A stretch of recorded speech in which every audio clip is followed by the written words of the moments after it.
Senhor, muito obrigado, Pai. Muito obrigado por Tua palavra. Queremos, como colocamos no início da nossa oração, reconhecer nossa limitação.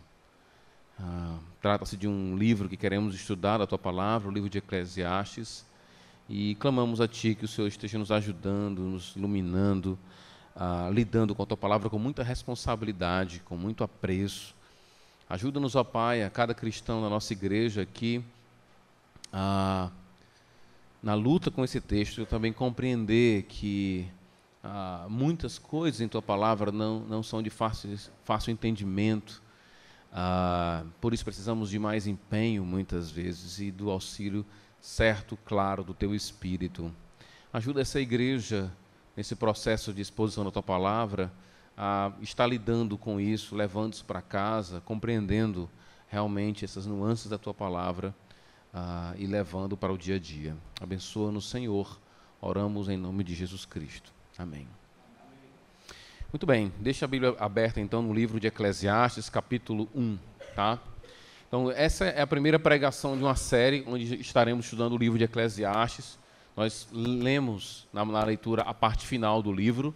Daqui a pouco eu vou explicar por que a gente escolheu começar, ou melhor, na nossa leitura, ler a parte final e não o começo do livro de Eclesiastes, tá bom? Trata-se de um livro, digamos, complicado. A gente já estudou esse livro há muitos anos atrás na igreja, mas com os últimos anos eu tenho, lendo e comprando outros comentários, estudando mais, a gente tem concluído algumas coisas um pouco distintas com respeito especificamente a essa obra.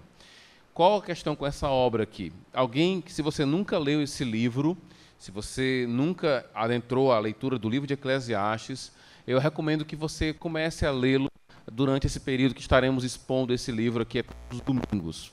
Por que isso vai ser importante? Porque ele é um livro complicado e talvez a leitura complicada dele vai, se você já vier com a leitura de casa, vai te ajudar bastante. Qual é a primeira impressão que você pode ter ao ler esse livro? Algumas pessoas têm colocado o livro de Eclesiastes como um livro pessimista. E quando você começa a ler o livro, realmente ele vai dizer, por exemplo, vai comparar o ser humano a um animal e vai dizer assim, para onde o animal como o homem morrem. Tem hora que ele vai dizer no capítulo 7, por exemplo, que se você for sábio, isso vai ter algum nível de ajuda para a sua vida. Se você for tolo, isso vai ter algum tipo de efeito na sua vida. Mas no final das contas, todos dois vão morrer. Então você vai lendo o livro e você pode chegar a esse espírito pessimista da vida. Alguns acreditam que é um livro pessimista, outros acreditam que é um livro mais agnóstico, um livro racionalista, um livro fatalista, um livro de um cético, alguém que está em crise. O fato é que quando você começa a ler o livro de Eclesiastes, algumas coisas vão meio que arranhar na sua leitura, porque algumas declarações dele, se você está acostumado com a leitura bíblica, você já leu o Antigo Testamento, tem noção do relato bíblico, tanto do Antigo como do Novo Testamento, uma noção básica. Quando você começar a ler o livro de Eclesiastes, você vai dizer assim, isso é muito estranho. Isso é um pouco esquisito o que ele está dizendo aqui. A síntese do livro, a síntese da obra do chamado pregador, do mestre, é vaidade, vaidade, tudo é vaidade, ou, na versão da NVI, que eu acho melhor, ele vai dizer grande inutilidade, mas eu acho melhor sem sentido, como a vida é sem sentido, tudo é sem sentido. Então, essa declaração, que é como se fosse assim, uma síntese da obra, ela já é uma declaração, no mínimo, pessimista. Ele está dizendo, as coisas não fazem sentido, as coisas não se encaixam. É como se a vida fosse um quebra-cabeça faltando peça, ou caminhar num tipo de estrada em que você não vai para canto nenhum, ou num labirinto que não tem abertura nenhuma. A sensação que você tem ao ler o livro de Eclesiastes, muitas vezes, é essa. Porque ao ler o livro, ele vai dizer que todas as pessoas vão morrer, os animais morrem, assim como os seres humanos morrem. Ele vai, em algum momento, quase que igualar o ser humano ao próprio animal. Quanto a Deus, no livro, ele não utiliza muito a palavra hebraica conhecida como Jeová, Javé, que é o nome de Deus, marcado pela sua natureza pactual com o povo de Deus. Ele usa a palavra Elohim, que é a palavra Deus também, mas é uma palavra mais genérica. Quando ele fala de Deus, ele geralmente fala de Deus como alguém que existe, mas muitas vezes distante, às vezes indiferente até.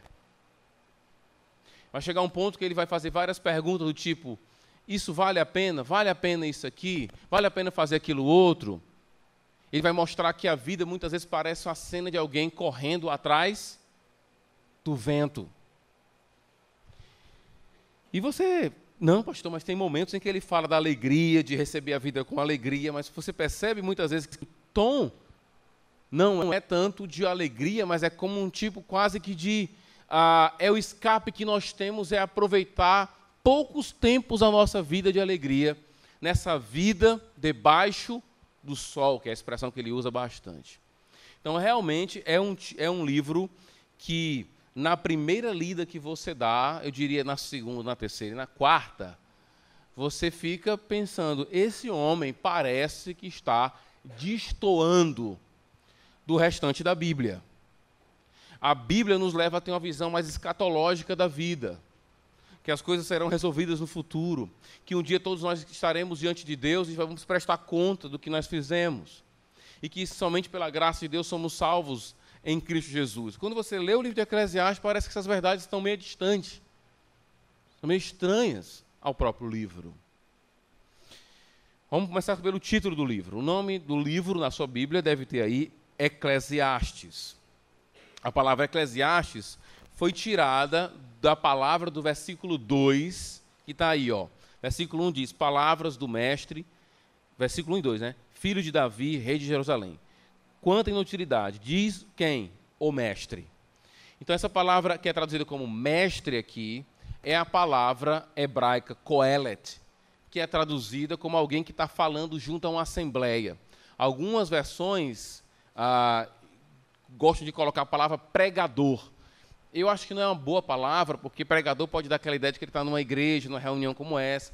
Mas o ponto é que a palavra aqui, traduzida como Kohelet, traduzida como mestre, ela foi traduzida para o grego como Eclesiastes. Então, o nome da nossa Bíblia, Eclesiastes, é de origem grega. Mas o nome aqui, mestre em hebraico, é a palavra Kohelet, que é a palavra mestre. Tá bom? É daí de onde vem a origem do nome Eclesiastes. E essa palavra Kohelet a gente vai estar usando várias vezes aqui, tá bom? Então vai decorando logo a palavra aí, que quer dizer mestre. É a palavra para mestre aqui. O que acontece? Pelo primeiro versículo, pelo versículo 12, muitas pessoas acreditam que esse livro foi escrito por Salomão. Ele vai dizer, palavras do mestre, filho de Davi, rei em Jerusalém. Versículo 12, eu, mestre, fui rei em Jerusalém, dediquei-me a investigar e a usar a sabedoria para explorar tudo que foi feito debaixo do céu. Então, alguns acreditam que, por causa dessas declarações, nós temos, então, a declaração aqui clara de que quem escreveu esse livro foi o rei Salomão. Porém, eu acredito que, e não é só eu, mas muitos estudiosos, inclusive conservadores, homens realmente que respeitam muito a palavra de Deus, acreditam que não foi Salomão que escreveu, mas é como se o autor estivesse se utilizando da figura de Salomão como tipo de recurso literário. Tá? Então, quem já leu alguma coisa que eu escrevi, de vez em quando eu gosto de escrever algum tipo de crônica, alguns contos, onde eu coloco lá no meu texto, eu coloco pessoas que já morreram, falando, tipo Calvino. Eu coloco Calvino falando junto com C.S. Lewis, e C.S. Lewis fala... Quem está lendo aquilo ali sabe que C.S. Lewis já morreu e não está... Né? Quem conhece um pouquinho sabe que o pastor Romulo está só citando alguma coisa do livro dele. É um recurso literário. Como dentro da literatura, você pode fazer, tem vários recursos. Eu posso colocar, como por exemplo, tem um livro de um autor que gosta muito de C.S. Lewis, que no mesmo dia que C.S. Lewis morreu C.S. Lewis, morreu Kennedy e morreu Aldous Huxley, que era um ateu. Então, o que um cara fez? Ele pegou, imagina esses caras todos morreram no mesmo dia, e eles se encontram num espaço assim, entre o céu e o inferno. A literatura permite você fazer isso. Isso não é uma doutrina, é um recurso literário que você utiliza. Tudo indica, na minha perspectiva, que o autor está usando a figura de Salomão como um recurso literário. Não é que é Salomão que está escrevendo, é como se ele se utilizasse da figura literária de Salomão para escrever o livro. Por que eu acredito assim?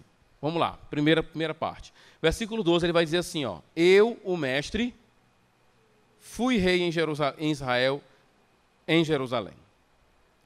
A expressão fui rei em Israel não dá para ser aplicada a Salomão. Porque a ideia do verbo utilizado é de que um dia ele foi e na hora que ele está escrevendo ele não é mais. Problema. Salomão, depois que foi rei, não deixou de ser rei em nem um momento da sua vida. Então é estranho Salomão dizer, eu fui rei em Jerusalém. Como? Que a partir do momento que ele foi rei, ele nunca deixou de ser. Segundo, versículo 16, olha aqui. O que ele vai dizer? Versículo 16. Fiquei pensando, eu me tornei famoso e ultrapassei em sabedoria todos os que governaram em Jerusalém antes de mim. É estranho ele falar isso aqui, se ele está falando para o povo de Israel. Quem reinou antes de Salomão em Jerusalém? Davi. Mas o jeito que ele está falando, parece que muitas pessoas governaram além do próprio Davi. Então, algumas declarações que ele faz parecem não combinar muito com Salomão. Capítulo 4, versículo 1 a 3, ele vai dizer: de novo olhei e vi a opressão que ocorre debaixo do sol, vi as lágrimas dos oprimidos, mas não há quem os console. O poder está do lado dos seus opressores, e não há quem os console. Por isso considerei os mortos mais felizes do que os vivos, pois estes ainda têm que viver. No entanto, melhor que ambos é aquele que ainda não nasceu, que não viu o mal, que se faz debaixo do sol. Versículo 1 a 3, então, ele está falando que viu muita gente oprimida, e ele vai falar aqui, né, mas não há quem console, o poder está do lado dos opressores, mas ele é rei. Como é que um rei diz isso? Como é que ele diz assim, eu estou vendo a opressão, mas o poder está do lado dos opressores? Ele está dizendo isso que ele é opressor? Não combina muito o que o autor diz com o próprio Salomão. Outra passagem, capítulo 5, versículo 7, ele vai dizer assim: em meio a tantos sonhos absurdos e conversas inúteis, tenha temor de Deus.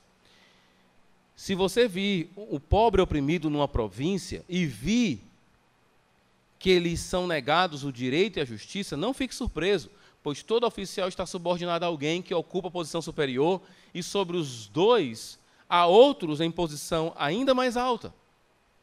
Então, ele está falando mal da própria posição dele? Também fica estranho colocar isso na boca de Salomão.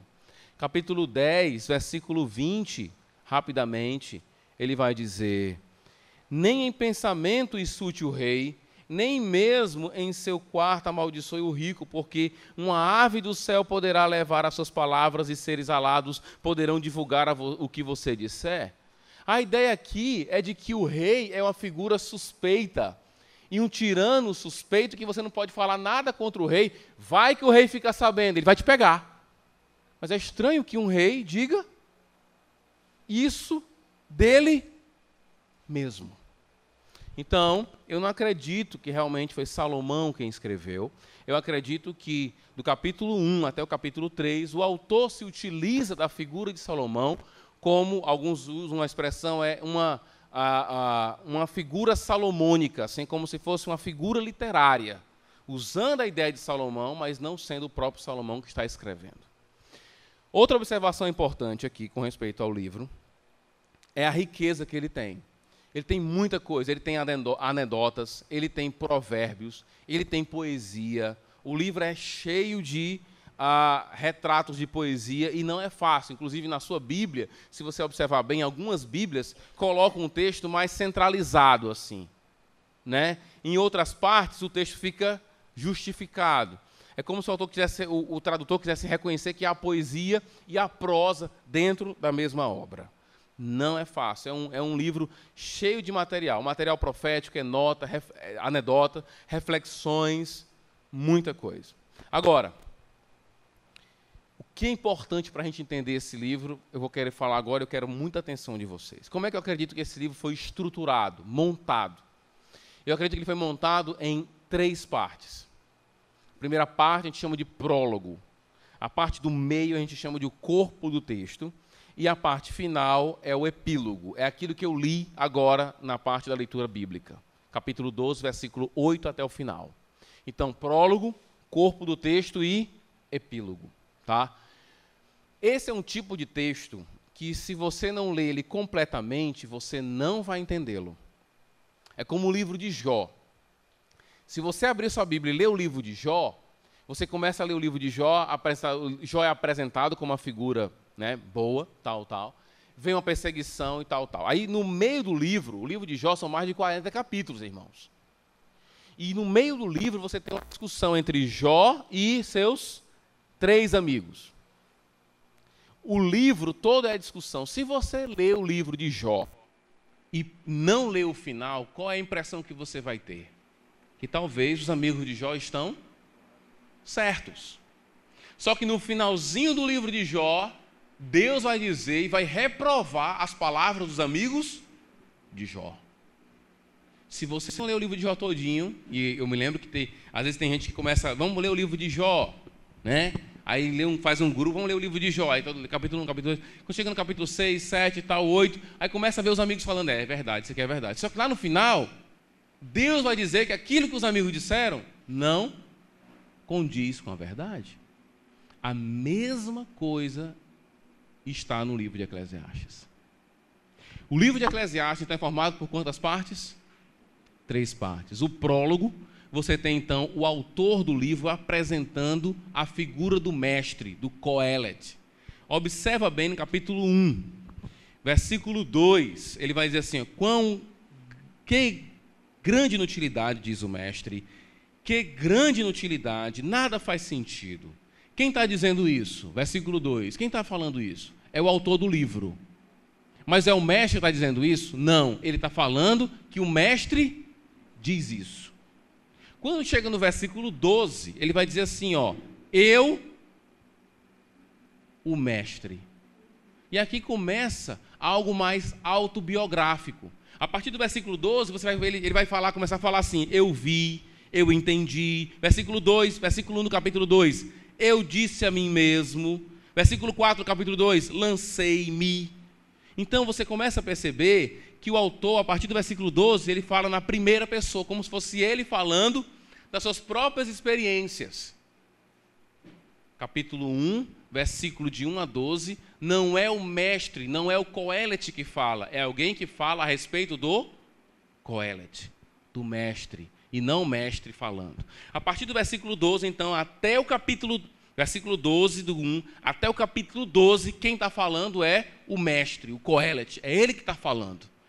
Mas quando chegamos no capítulo 12, vamos lá para o capítulo 12, você tem novamente, não é o mestre que está falando, mas é alguém que fala a respeito do mestre.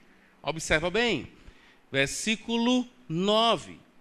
Além de ser sábio, o mestre também ensinou conhecimento ao povo.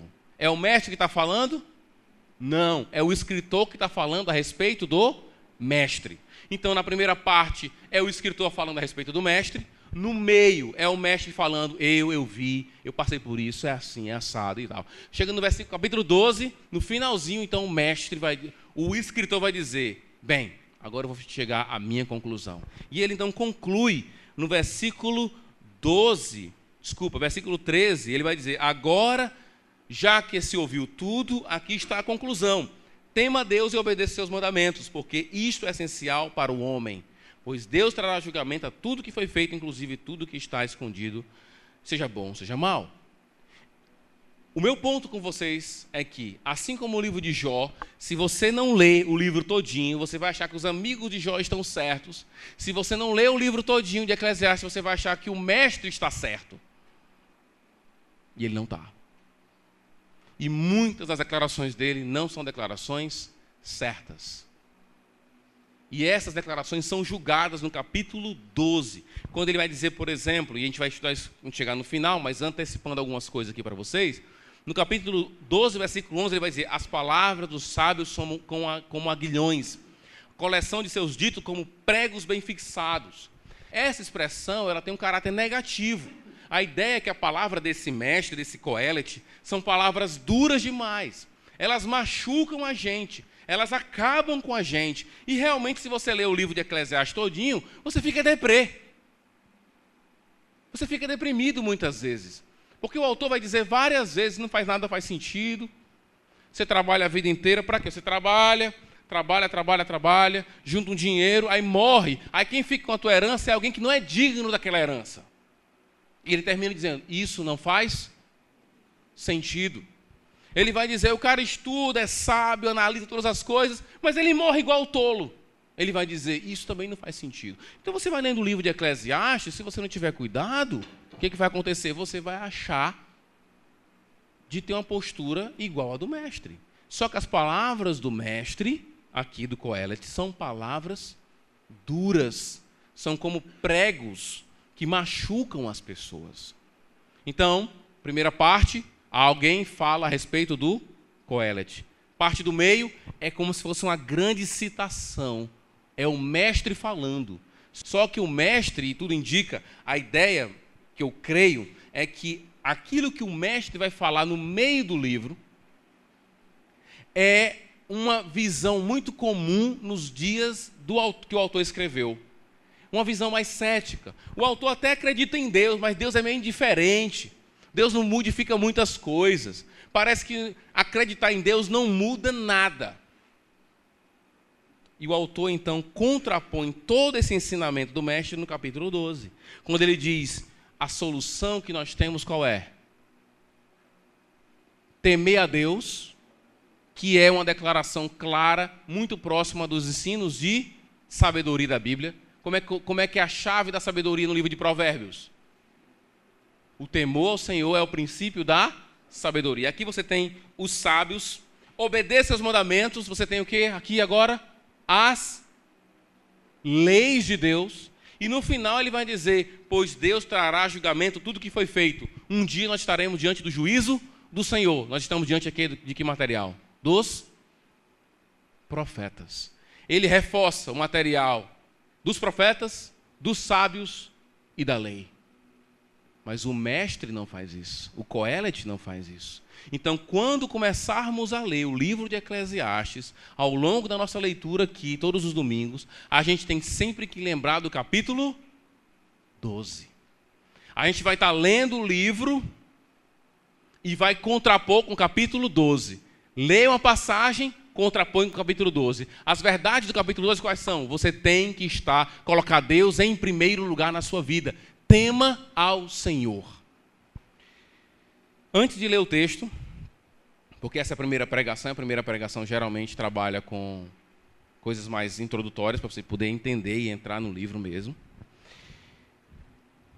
Duas expressões importantes no livro.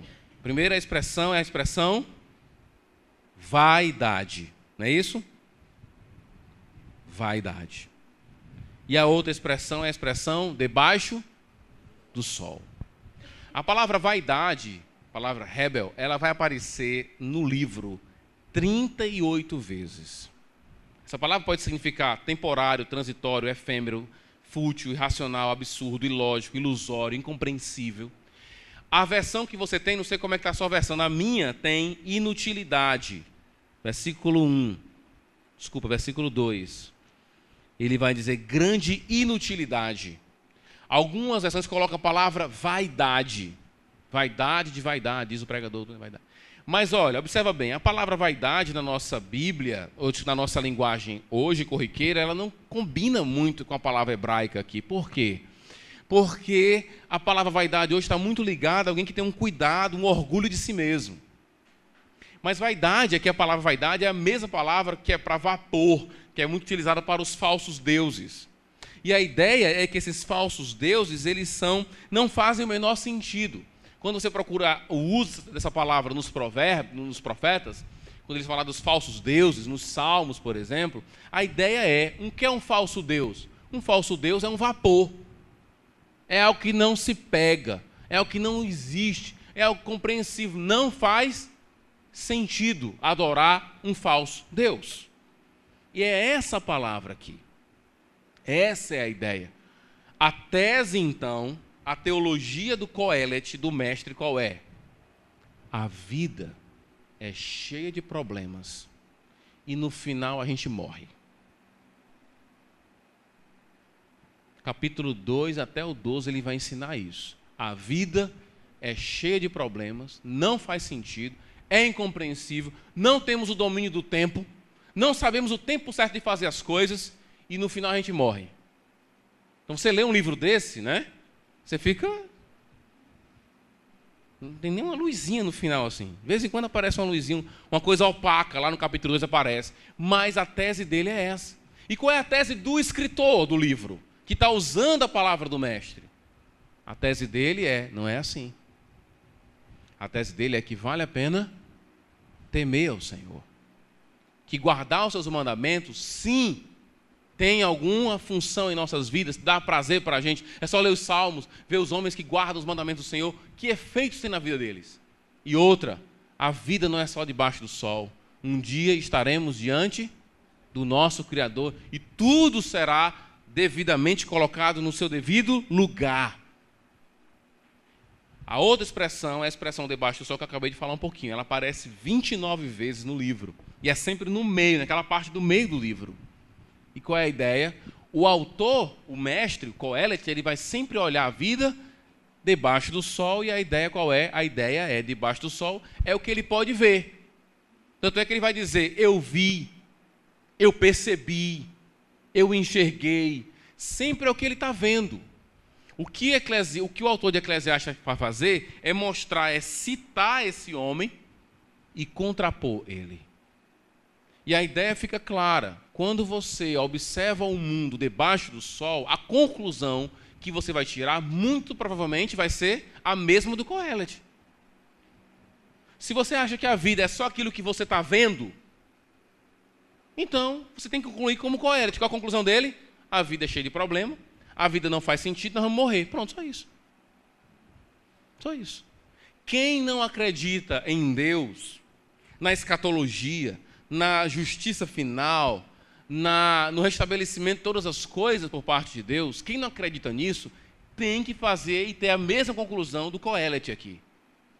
A vida não faz sentido. A bala perdida pega o cidadão, não pega nenhum bandido. O cara que deveria estar preso está solto. O que está solto deveria estar preso. E aí vai. A vida não faz sentido. Um cara trabalha.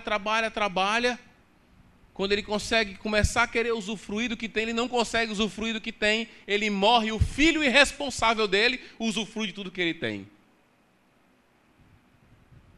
Se você tira Deus da história, se você olha o mundo sem entender que Deus existe e há uma justiça futura, a sua conclusão tem que ser igual à do Coelet. Eu diria até mais. A sua conclusão, porque o Coelet ele não é ateu, mas ele é cético. Deus para ele é um ser assim, insignificante quase. E não é que é o autor da Bíblia que está dizendo isso, é a citação dele, tá?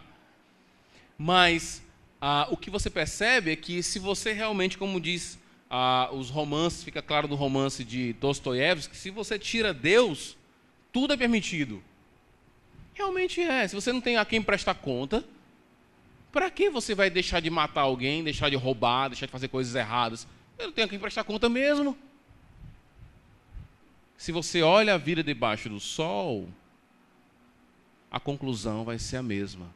Vaidade de vaidade, diz o pregador, diz o Coelet, tudo é vão, sem sentido, tudo é absurdo, é sem sentido mesmo, não há significância nas coisas. Se você vê a vida debaixo do sol. Vamos ler o texto então, né? Vamos ler aqui o texto, a gente vai ler até o versículo 11. E aqui não é o Coelet que está falando. Aqui é o autor falando sobre o ensinamento do Coelet, do mestre. Tá? O Coelet está completamente errado? Alguém poderia estar perguntando se é assim mesmo agora. Ele está totalmente errado, pastor? Não.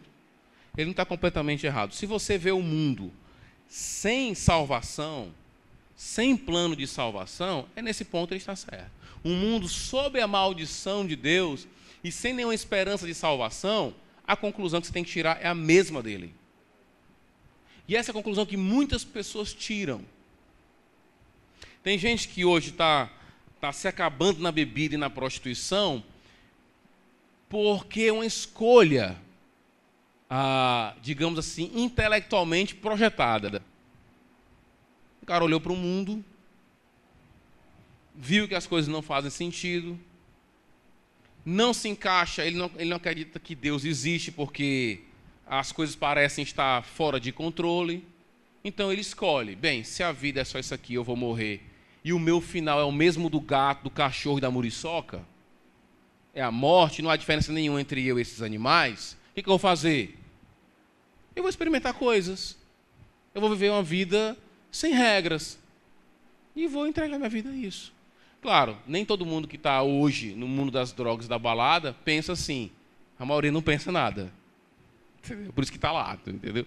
Porque se pensasse não estaria lá. Mas alguns que pensam, e estão lá por questões filosóficas, outros estão lá porque é onda. Porque todo mundo está mandando eu ir, eu vou lá também. Meu colega quer, meu colega disse que é legal, eu vou para lá. Então é mais uma pessoa, um idiota sendo levado. Outros são idiotas porque são levados por eles mesmos. Mas todos acabam sendo idiotas do mesmo jeito. Continuando. Vamos lá então para o capítulo 1. Olha o que ele vai falar sobre o Coelete. Primeiro ele sintetiza a mensagem do Coelete. Isso aqui, ó, grande inutilidade, diz o mestre. Grande inutilidade, nada faz sentido. Essa expressão é como se fosse assim o moto, a palavra-chave, a declaração aberta do que o Coelete pensa. Ele vai dizer, é assim que o mestre diz. Tanto é que quando chega, pula um pouquinho rapidamente para o capítulo 12, no finalzinho, no capítulo 8, versículo 8, ele vai dizer o quê? Ó? Tudo sem sentido, diz o mestre, nada faz sentido, nada faz sentido. É a mesma expressão. É como se fosse um fechamento do ensinamento dele. Agora, nós que acreditamos em Deus, nós que não olhamos a vida somente debaixo do sol, não conseguimos chegar a essa conclusão aqui. A nossa conclusão não é essa. A nossa conclusão é outra. Não é a vida não tem sentido nenhum. Mas o que o Coelete ensina? Vamos lá. Primeiro ele diz que nada faz sentido, versículo 3. O que o homem ganha com todo o seu trabalho, em que tanto se esforça debaixo do sol? Gerações vêm, gerações vão, mas a terra permanece para sempre. O sol se levanta e o sol se põe, e depressa volta ao lugar de onde se levanta. O vento sopra para o sul, vira para o norte, dá voltas e voltas, seguindo sempre o mesmo curso. Todos os rios vão para o mar, contudo o mar nunca se enche, ainda que sempre corram para lá. Para lá voltam a correr. Todas as coisas trazem canseira. O homem não é capaz de descrevê-las. Os olhos nunca se saciam de ver, nem os ouvidos de ouvir. O que foi tornará a ser, o que foi feito se tornará novamente. Nada há novo debaixo do sol. Haverá algo que se possa dizer, veja, isso é novo. Não. Já existiu há muito tempo, bem antes da nossa época. Ninguém se lembra dos que viveram na antiguidade. E aqueles que virão, tampouco serão lembrados pelos que vierem depois deles. Então você lê um negócio desse aqui, exatamente, se você lê um negócio desse aqui, né? E aí, sei lá, tem uma arma lá perto, alguma coisa assim, né? Um plasio, você tomar um plasio, ler um negócio desse aqui, você fica arrasado. Qual é a conclusão do autor aqui? A postura do Coelete é a seguinte: o mundo não tem mudança nenhuma. O que nós podemos aprender disso? O que nós podemos aprender, e a ideia básica é, quando você observa o mundo somente pela ótica do debaixo do sol, a sua conclusão vai ser essa: não há mudanças significativas no mundo, portanto, vamos viver a vida de qualquer jeito, sem sentido mesmo. Não há mudanças reais. Ele usa como ilustração a própria natureza. O rio vai sempre para o mar nunca enche, o vento vai, o vento volta. E isso foi há 100 anos atrás, isso foi há 200 anos atrás. Nada há de mudanças significativas. O que ele está dizendo para a gente? Que acreditar em Deus parece não trazer nenhum tipo de esperança, nem tipo de mudança. Ora, se eu acredito claramente, esse Coelete, ele é cético, porque se eu tiro e eu observo somente por baixo mesmo, é isso que eu vou concluir. Porém, se eu acredito em Deus, eu não posso acreditar que todas as coisas sempre serão do mesmo jeito, exatamente do mesmo jeito, porque assim eu não vou ensinar meu filho, Assim eu não vou obedecer o livro de Provérbios, o livro de Deuteronômio, que diz que eu posso ensinar e fazer do meu filho como se fosse uma flecha na mão do guerreiro, influenciar a próxima geração, fazer com que a próxima geração melhore. O que eu aprendo desse primeiro parágrafo é: quando você não crê em Deus, você não crê em verdadeiras modificações, que as verdadeiras mudanças possam surgir na sua vida. Realmente fica opaco a vida. Você não consegue olhar muito distante assim. Eu sou míope, se eu tirar o óculos aqui, a quarta fileira já consigo reconhecer pela silhueta, mas não pelos detalhes do rosto das pessoas. A vida começa a ficar opaca. Você não começa a ter mais expectativa nenhuma, porque simplesmente Deus não existe. O problema que às vezes a gente pode perceber, infelizmente, é encontrar esse mesmo tipo de postura naqueles que declaram que amam e adoram a Deus. É verdade que muitas coisas pode ser que algumas coisas não mudem realmente na nossa vida. Muitas pessoas nascem com problemas físicos e vão morrer com eles. Muitas pessoas tomam decisões importantes na vida que não tem como voltar atrás, e a mudança realmente real não tem como você voltar mais atrás. A ilustração que eu gosto de citar sempre é você pular de um prédio de 20 andares, você tem 10 andares para se arrepender, mas aí não vai mudar nada. Você vai cair. É verdade que algumas coisas realmente não têm mudado ao longo de todos esses anos da história da humanidade. Hoje eu estou falando no microfone, estou usando o computador, está sendo gravado, vai para a internet. Tudo isso são evoluções, né? Na medicina, em todas as áreas, na informação. Hoje eu posso falar com um amigo meu lá nos Estados Unidos, rapidamente. Tudo isso são questões de mudanças que aconteceram, mas as mudanças reais, profundas, nem sempre são assim. O que o Qoheleth nos alerta aqui é isso.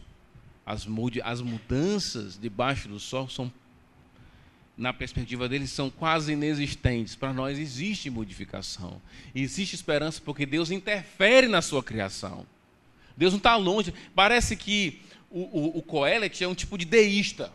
Sabe o que é um deísta? É aquele que acredita em Deus, só que Deus não interfere em nada da criação. É o famoso Deus relojoeiro.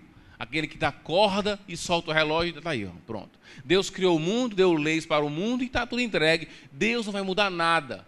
Ora, se é assim, para que orar?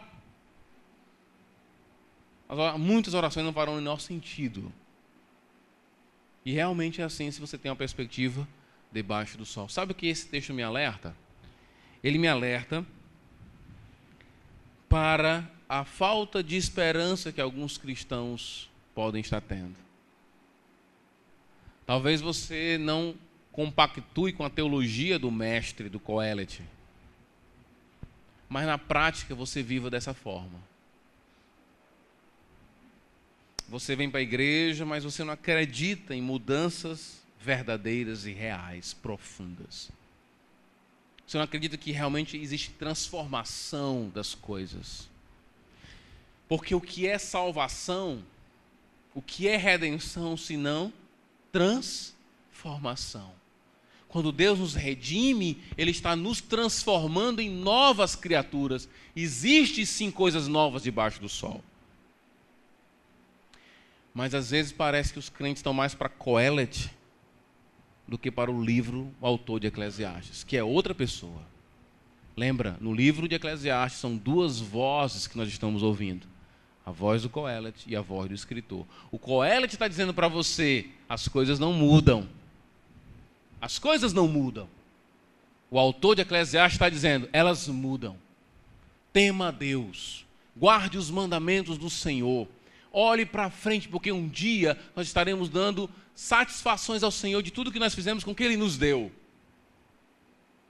São duas vozes. E cada pregação nós estaremos querendo ouvir uma voz e contrapor com a última voz. Vamos aqui para algumas aplicações para vocês. Eu tenho muita coisa aqui, mas é porque não dá para a gente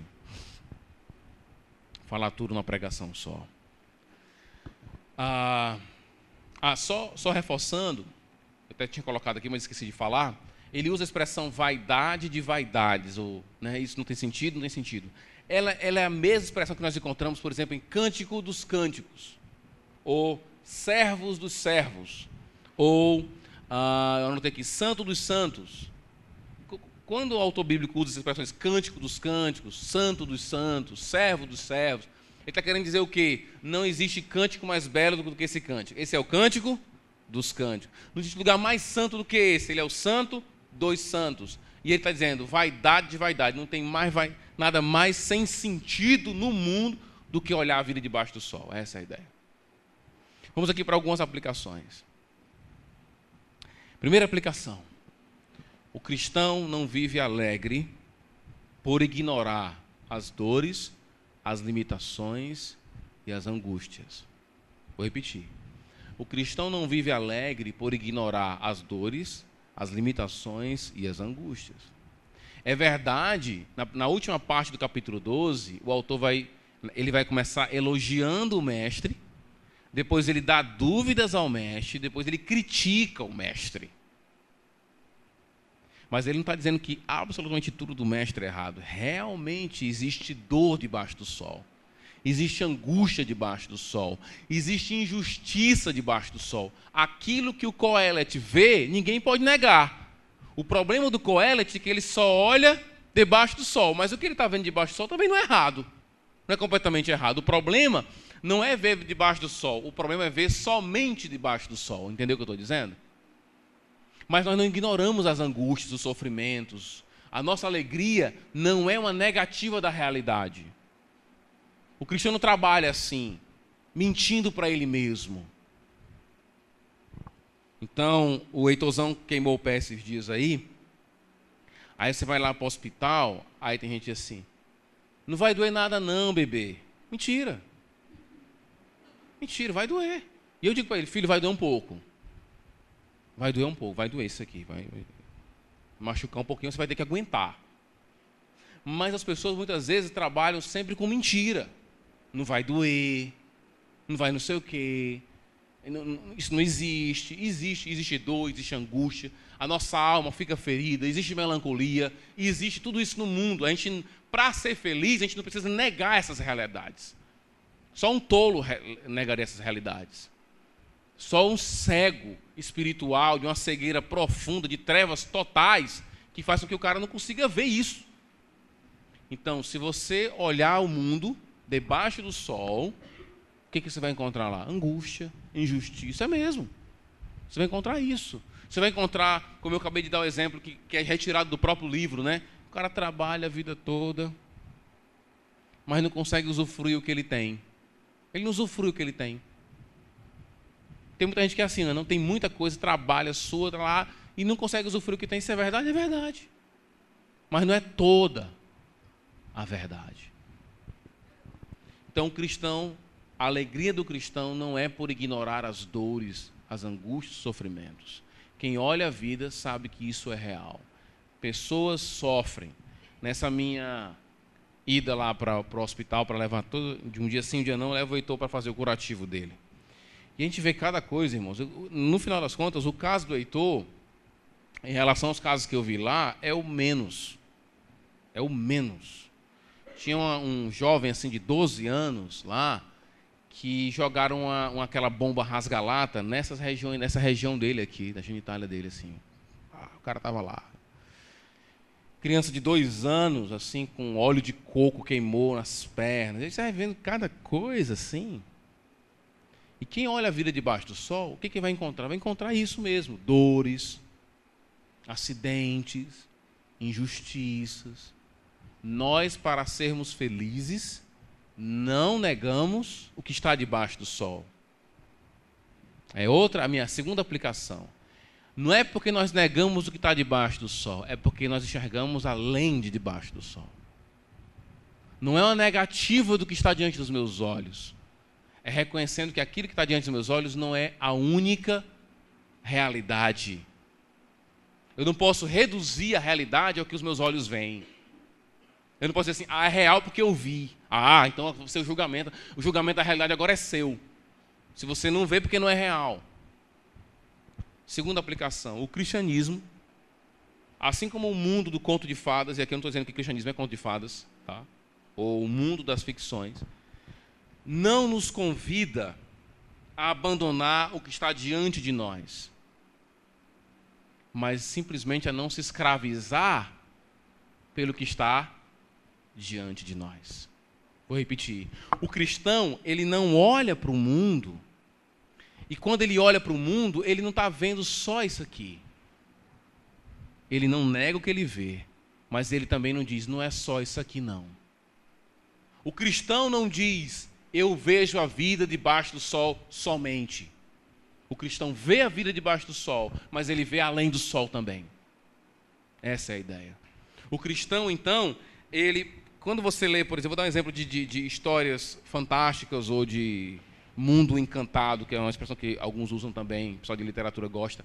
Você lê O Senhor dos Anéis, por exemplo. Quando você lê O Senhor dos Anéis, o livro O Senhor dos Anéis, pastor, você acredita na Terra-média, acredita em fauno, esse tipo de coisa. Não. Mas eu nunca li aquele livro, e quando eu li aquele livro, eu nunca abandonei o que os meus olhos estão vendo. E o livro dos Contos de Fadas nunca me levam a querer abandonar o mundo que eu estou enxergando. Às vezes tem gente que não sabe nem contar uma história para uma criança. Ela acha que a criança acredita em tudo que ela está contando. A criança sabe que aquilo não é verdade. Mas não importa se não é verdade. O importante é ela entender a história como um todo. Quando você diz assim, era uma vez, e aí tinha um dragão. Algumas crianças dizem, não existe dragão. Mas beleza, eu quero saber como é que foi a história. Eu quero saber como é que a história termina. Só isso. Eu acho legal a história. Mas quando você lê um conto de fada, você não é convidado a abandonar o mundo aqui. Muito pelo contrário. Quando você lê um conto de fada do tipo Senhor dos Anéis ou As Crônicas de Nárnia, quando você lê a obra desse tipo, você começa a enxergar o mundo melhor. Você não abandona o mundo e fica feito louco, feito um alienado, dizendo que não, estou atrás da Terra-média e procurando um guarda-roupa para poder entrar no mundo de Nárnia. Você não faz isso. Pelo contrário, você começa a enxergar a realidade muito melhor. O cristianismo é assim. Ele não é uma negação do que está debaixo do sol. Mas nós não estamos escravizados ao que os nossos olhos veem. O cristão não é escravizado a olhar o mundo somente, a considerar que o mundo é aquilo que ele vê. Fé, segundo as Escrituras, é a convicção de fatos que não se veem. Então, a definição de fé do livro de Hebreus não bate com a postura do Coelet. Porque o que o Coelet está dizendo é eu vi e eu vi. E o livro de Hebreus está dizendo, eu não vi, mas eu creio, e é real. E eu não estou negando o que meus olhos veem, eu estou só olhando além do que meus olhos veem. O cristianismo é assim, não é uma negação da realidade. O cristão não é um otário, alienado, que nega as coisas que estão diante dele. Como alguns gostam de pintar, fazer espantalhozinho. Quando o cara quer criticar um crente, um cristão, ele faz um espantalho do cristão, mas ele nunca contrapõe cristãos de peso. Então, quando alguém quer criticar o cristianismo, eu digo assim, beleza, já leu C.S. Lewis? Já leu C.S. Lewis? Já leu Santo Agostinho? Não. Então, lê os caras grandes, depois você fala com a gente. Mas para criticar o cristianismo, você tem que ver quem é de peso no cristianismo. Você pega um irmãozinho que às vezes não tem muitas condições de responder às suas perguntas, aí você toma isso como a explicação final.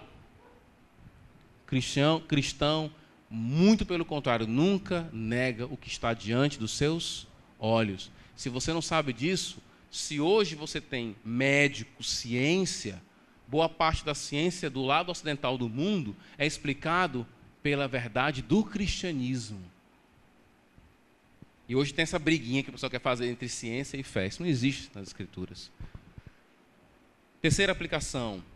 Os mestres desse mundo têm muito a nos ensinar. Porém, a sua perspectiva sempre vai ser limitada, porque sempre é debaixo do sol. O que muitos psicólogos falam não é errado.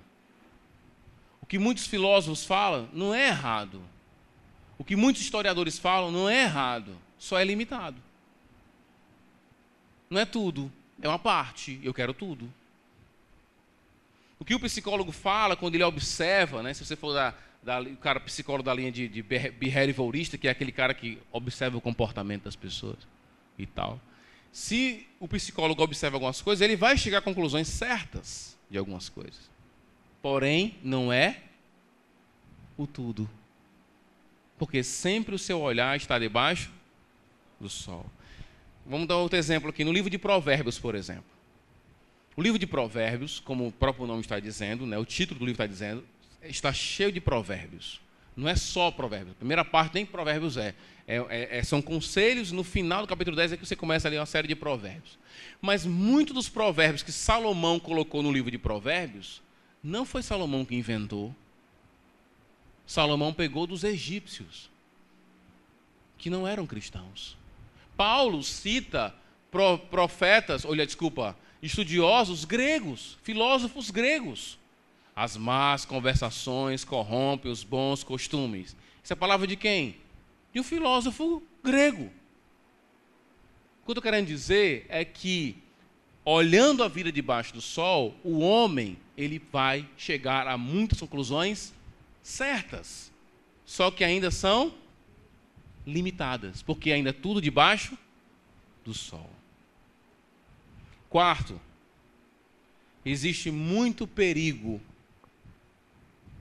e muito dano, como usando a expressão aqui do capítulo 12, a palavra do pregador são como os pregos.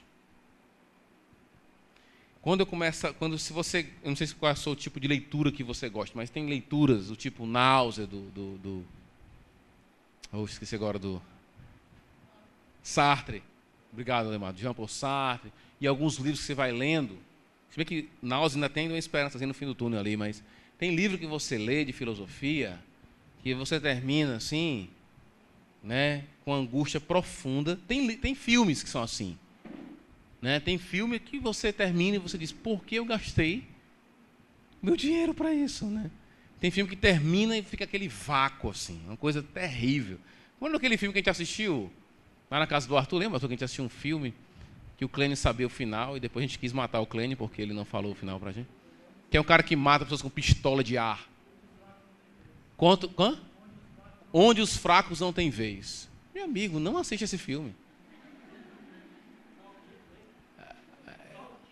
É um negócio.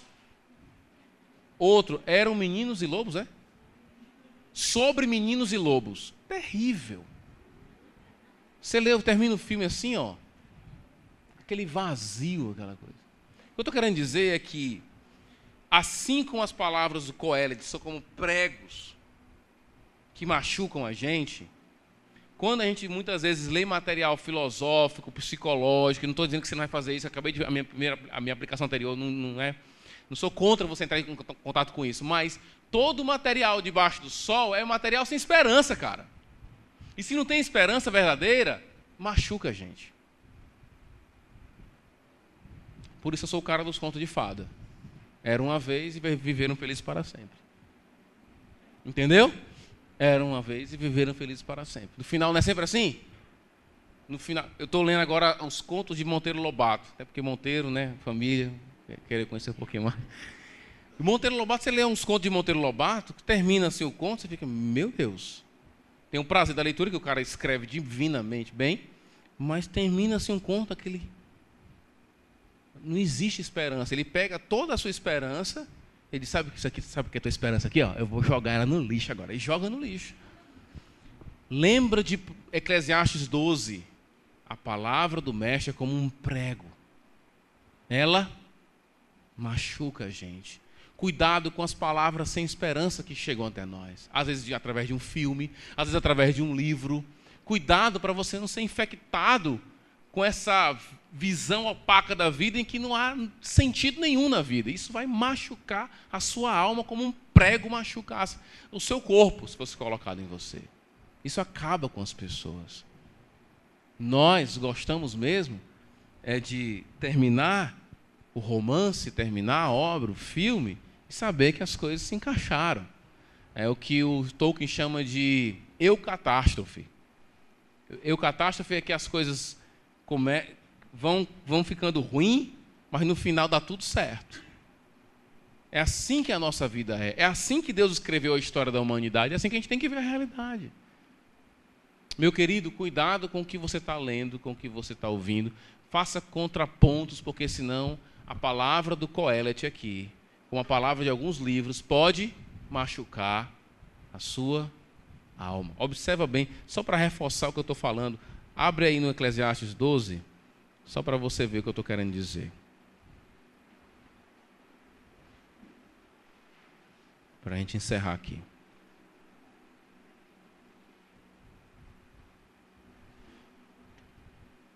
Ele vai dizer no finalzinho.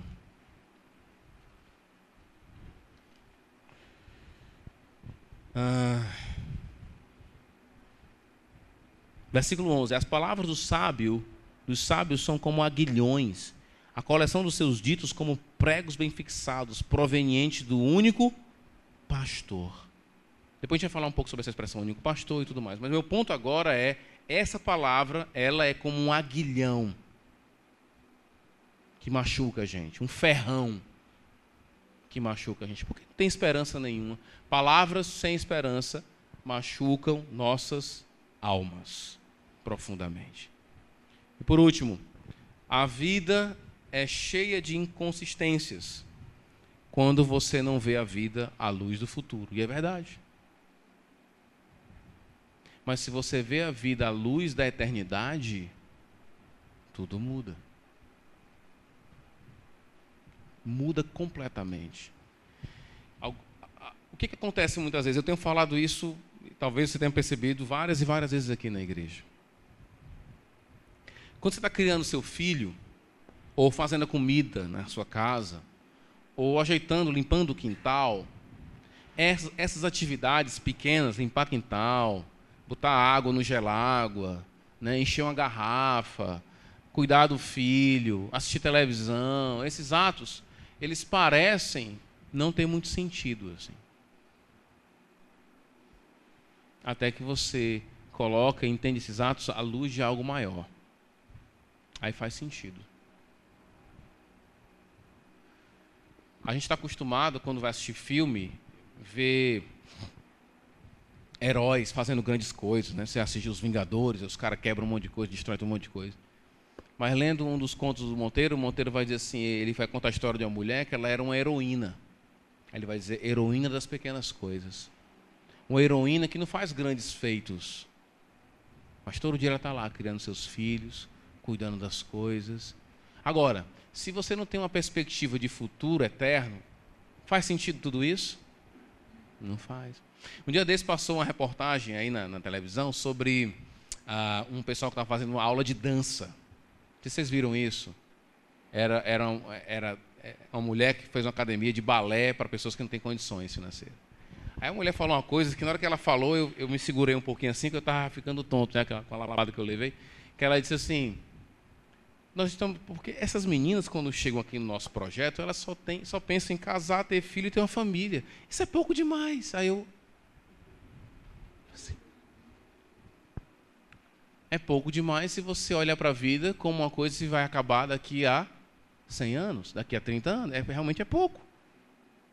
Mas se você olhar a luz da eternidade, não é não. Nós não podemos, irmãos, cair na onda de querer assimilar algumas declarações de pessoas que são míopes, que não conseguem enxergar um palmo além da eternidade. Não tem essa perspectiva. O autor de Eclesiastes não é assim. Ele vai dizer, tema a Deus, guarde os mandamentos, nós um dia prestaremos conta ao Senhor de como criamos nossos filhos, de como enchemos a garrafa d'água, de como tomamos banho, de como nos vestimos. Tudo isso faz muito sentido à luz da eternidade. E para terminar, minha última aplicação tem a ver com o texto aí. Ele vai dizer, um dia nós estaremos diante do Senhor, vamos prestar contas ao Senhor. E a Bíblia fala claramente, e se você for honesto, isso não é fácil, principalmente quando é com você mesmo, você sabe muito bem que se você estiver hoje diante de Deus, a coisa não vai ficar legal para você. Porque você tem o ignorado, assim. tratado como uma ideia, uma coisa longínqua, assim, distante. Certa vez chegou uma mulher lá na minha casa, amiga da minha esposa, com um problema com o filho. Pastor, porque meu filho, Rômulo, meu filho, você que é pastor, me ajude aí. E chegou um ponto que eu disse assim para ela: mas por que a senhora quer que eu fale sobre o seu filho? Não, porque você sabe de Deus. Eu disse, mas e a senhora? E a senhora? Deixa eu dizer uma coisa para a senhora. O problema da senhora é o mesmo, o problema do seu filho é o mesmo da senhora. A senhora não leva Deus em conta. A senhora, quando faz seus planos, a senhora não coloca Deus na parada. Não. Eu falei isso porque eu conheço a pessoa, podia falar isso. A senhora não leva o Senhor em conta. Isso é tudo conversa. Ah, porque eu amo a Deus, porque eu gosto de Deus, que eu estou sempre orando, falando com Deus. Você não está levando Deus em conta. Você está falando com Ele, você não está querendo que Ele fale com você. E muitas das pessoas, e todo ser humano, no final das contas, sem Cristo é assim. Não leva Deus em conta.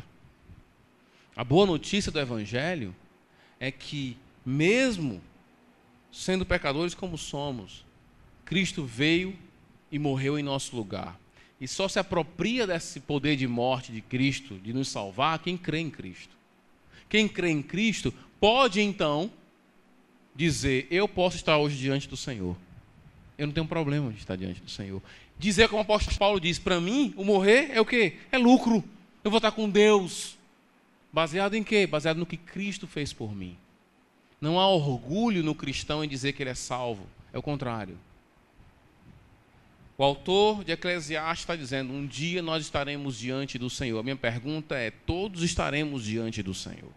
Eu fico pensando, às vezes, quando você vai se encontrar com alguém que dá aquelas borboletazinhas, começa a bater aqui na barriga da gente.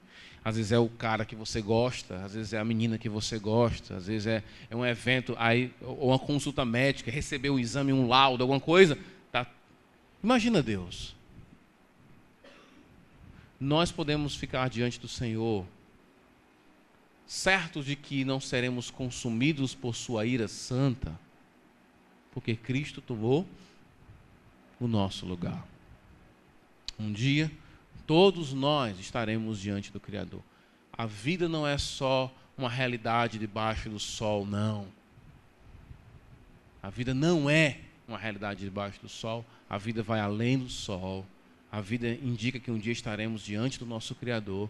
E só há uma forma de você estar bem diante do seu Criador: é se você aceitar do seu próprio Criador a única maneira de te livrar da situação, entregando-se completamente a Cristo, recebendo dele o benefício da sua morte.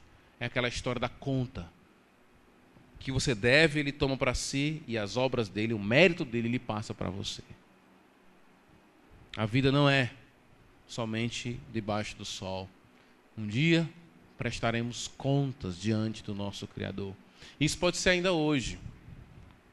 Nós podemos morrer ainda hoje. As coisas acontecem, acidentes acontecem, carros capotam, balas perdidas chegam até nós, assaltos acontecem. Eu acho que você não precisa de nem ligar mais a televisão, né?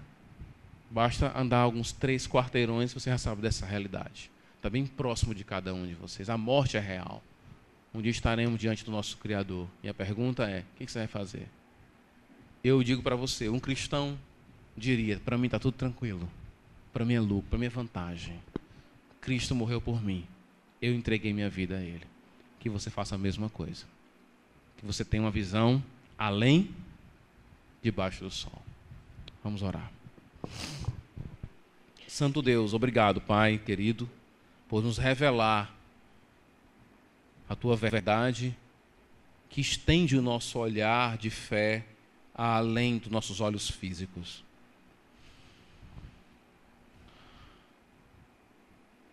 Que não venhamos a cair no cinismo, no ceticismo, de pessoas que observam somente a vida debaixo do sol, que todo o seu material de julgamento está naquilo que os olhos podem ver. Os nossos olhos revelam muitas coisas verdadeiras, O mestre aqui citado na obra fala muitas coisas verdadeiras. Mas no sentido último, ele está muito pobre em termos de informação, porque ele só olha as coisas debaixo do sol. E nós queremos ver além. Foi assim que o teu livro de Apocalipse nos ensinou a olhar, saber que existe um trono além do céu. Que as coisas que acontecem aqui na terra, na verdade, são frutos de uma ação divina do Senhor aí nas regiões celestiais. Que existem anjos. Que existe um mundo espiritual que nossos olhos não conseguem contemplar, mas ele existe. Ajuda-nos, ó Pai, a sermos como árvores. À medida que crescemos aos céus, não deixamos de observar as coisas da terra. Muito pelo contrário, ampliamos nosso conhecimento da terra à medida que crescemos aos céus. Nossos olhos possam crescer além de debaixo do sol. E esse olhar para cima jamais nos levará a negar a realidade que está diante dos nossos olhos. Aquilo que podemos ver, tocar, perceber. Obrigado, Senhor, por Tua palavra. Ser com aqueles que ainda não se entregaram a Cristo, que isso possa trazer meditações em seus corações, a algum tipo de incômodo, em seus corações para decisões profundas e sábias no futuro. Entregar-se a Jesus. Em nome de Cristo nós choramos. Amém.